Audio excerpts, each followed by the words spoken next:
So today we're working on deserve versus desire.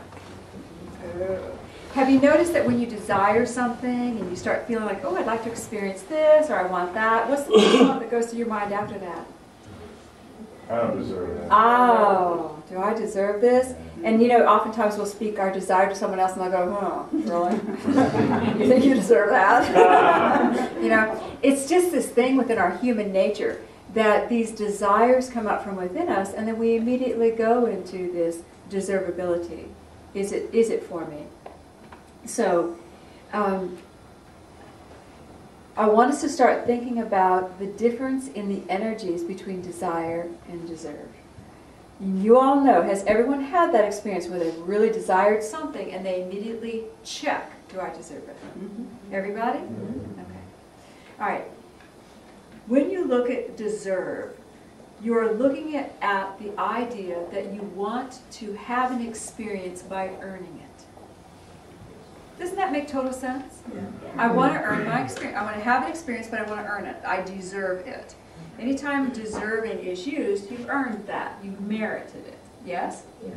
Desire is the idea that you want to start a journey to own something. Listen to the difference. I earn it. I own it. I like that better. Yes. I earn it. I own it. So, when we have to earn it, we have to prove self. When we earn it, we have to prove self. When we own it, what do? We have to prepare a space. Do you see the difference in the energies? Yes. So, deserving, I looked it up so we can be really clear what it means. Deserving is intense service. It's to serve zealously. It's to be worthy of and to merit. I deserve it. I have served zealously. You see? Desire. It's about preparing, making ready. It's about opening up in advance for something. Opening in advance. Earning, we acquire as a result of effort or action. Desire, we acquire by preparing. How do you feel the differences? Yet how often do you bounce? Boom, boom, boom. Yes. Well, today I would like a parable to do my talking for me. So, all those that are participating with my parable, get thee in the side room.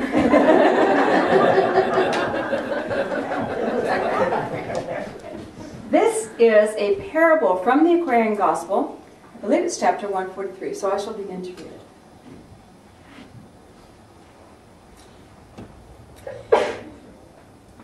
A man had a vast estate, and in the morning time he went down to the marketplace to search for men to gather in his grain. He found 3 men, and he agreed to give each to them a penny for his service for the day and sent them to the field. David represents the 3 men that served all day. And again he went down to the marketplace the 3rd hour of the day and found 5 men waiting. And he said, go down into my field and serve, and I will pay you what is right. And they went down and served. And Robbie represents the men who served from the 3rd hour of the day. And he went again, and it was the 6th hour of the day, and 7 men were waiting at the stand, and he sent them to the field to serve. And Cheryl represents our group of men who went the 6th hour of the day. And at the 11th hour he went, and 12 men stood there in seeming idleness. And he said, why do you stand here in idleness? And they said, because we have no work to do, no man has hired us. And then he sent them to his field to serve. Now John represents those 12 that served the last hour of the day. Now when the evening came, the man called to his servant, come, pay the servants for their labors. And David had served 12 hours a day. Wait. Robbie served 9. Cheryl, 6. And John's group served 1. It was a 12-hour day.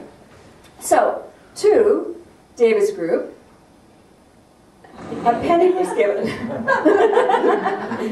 Welcome. Good job. Thank you. They had, go ahead. And to Robbie's group, a penny was given. Good job. And to Cheryl's group, serving 6 hours, a penny was given. Good job. And to John's group, serving 1 hour, a penny was given. What? How does he get a penny? I work 12 hours. That's 11 more than this guy, and he gets the same. I don't get it. I'm from sun up to sundown all day, busting my back, trying to get the job done. 12 hours, people. Do you guys get this? I don't understand how he gets a penny and I get a penny. And then, I get 12 more pennies than he did. And then, do you see yourself in David? Is anybody not David? No, I don't think anybody's not David. Okay, and then the man replied, I did no wrong to you. Did we not have an agreement that you went to work, and did I not pay you in full? David?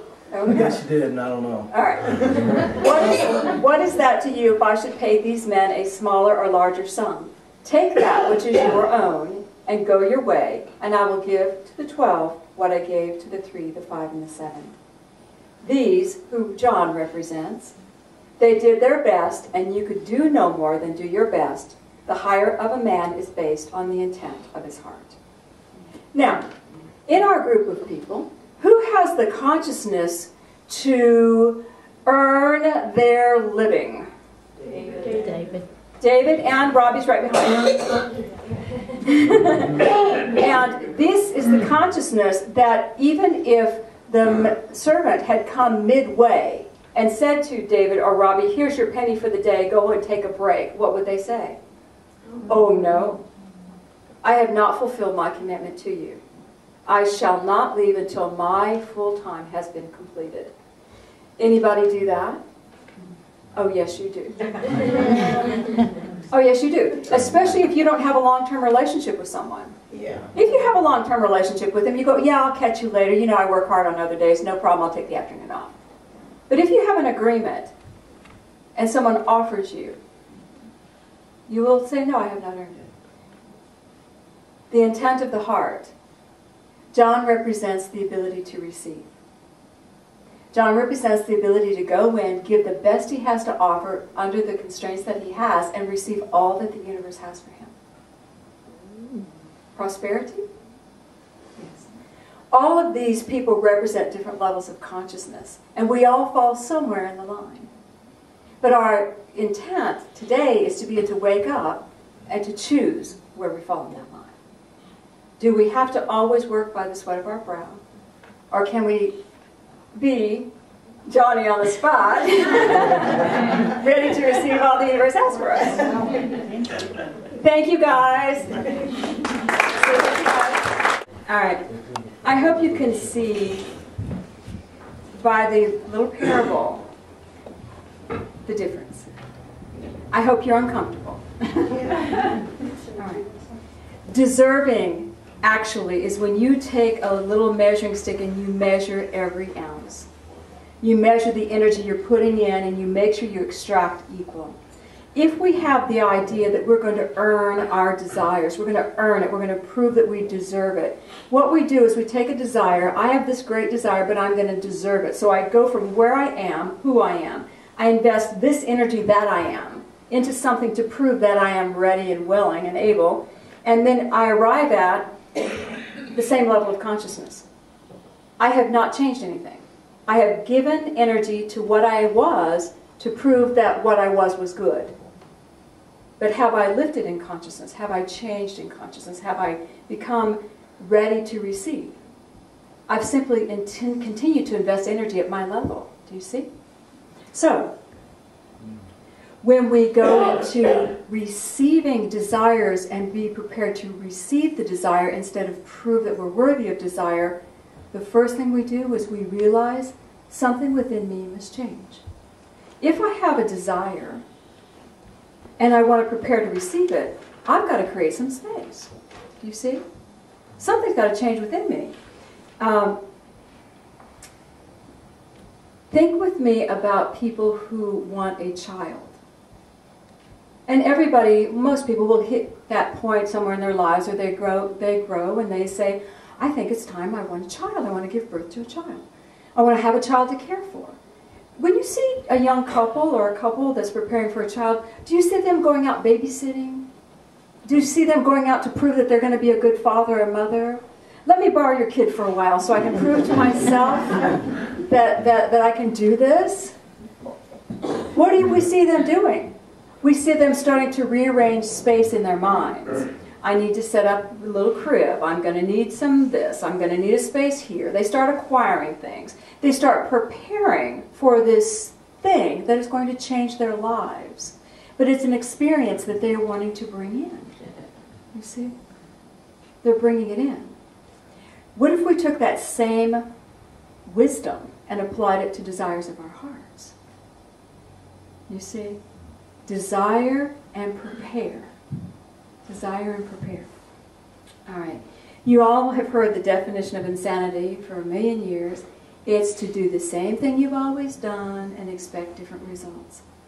That applies so much to the desires of your heart. To have a desire, oh, I desire, and then I change nothing about my life. Nothing. I might desire to go on an exotic adventure. But if I see a magazine that has the picture of my destination on it, but it's $5 and it's out of my budget and I don't buy it. The universe brought me an opportunity to touch my exotic vacation. But I said, oh no, I'm going to earn my way. How close am I to my exotic vacation? I'm not doing anything to prepare for it. I'm still on the same path. And that's why our desires do not manifest. Because we don't give them the space. All right. Proving self, proving worthiness, is proving you are good with who you are right now. And who you are has a desire, not a manifestation. Instead of, am I worthy, am I ready?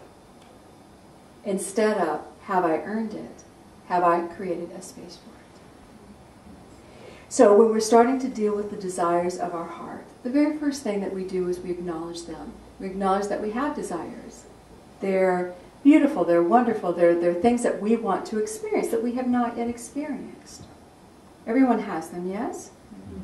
It could be something crazy, it could be something very basic. You might want a new vehicle, you might want a new experience, you might want a new relationship. But we all have these desires, and sometimes we hold them so close they don't even get breath. Yeah, I really want that, but I'm not going to say it. We squeeze it so tight that it can't even get air. Just beginning to breathe. This is true for me. This is what I'm wanting to create in my world. Then we create a space for that desire. We take that $5 bill and we buy the magazine. We've now invested energy in a magazine we don't normally buy, but the picture is our destination. And we read it, and we touch it. And now we've got a space being created within us for an experience that could mirror that. And we start letting the space build and grow and build and grow. And the third step that we do, those are two easy steps, aren't they? Acknowledge it, create space. The third step is support others in their desires. Do you know how often you judge one another? When someone says, oh, I want to do something crazy. Oh, really? Good luck with that. Most of us aren't even that kind. Most of the time it's,